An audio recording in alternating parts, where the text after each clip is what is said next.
উমর রাদিয়াল্লাহু তাআলা আনহু থেকে বর্ণিত, হযরত নবী করিম সাল্লাল্লাহু আলাইহি ওয়াসাল্লাম ইরশাদ করেন, মান তাওয়াজ্জা ফাহসানাল ওযুআ, যে ব্যক্তি উত্তম রূপে ওযু করিবে, এরপরে ثم قال أشهد أن لا إله إلا الله وحده لا شريك له وأشهد أن محمدا عبده ورسوله।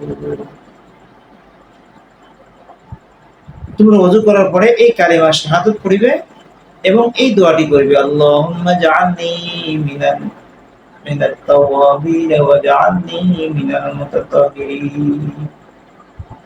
তাহলে তার জন্য জান্নাতের 8টি দরজা খুলে দেওয়া হয়। ফুতিহাত লাহু সামানিয়াতু আবওয়াবিল জান্নাহ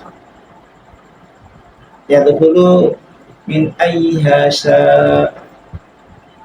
তার জন্য জান্নাতের 8টি দরজা খুলে দেওয়া হয়, সে ইচ্ছা করলে যে কোনো দরজা দিয়ে সে কি করতে পারবে, প্রবেশ করতে।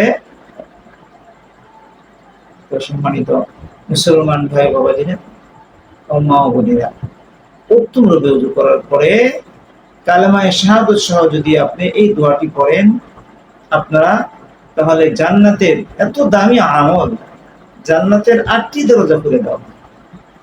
সে 8টি দরজা হতে যে কোনো দরজা দিয়ে সে ইচ্ছা করলে প্রবেশ করতে পারে। সেজন্য সকলেই উত্তম রূপে ওযু করবেন, করার পরে কালেমা শাহাদাত সহ এই দোয়াটি করবেন।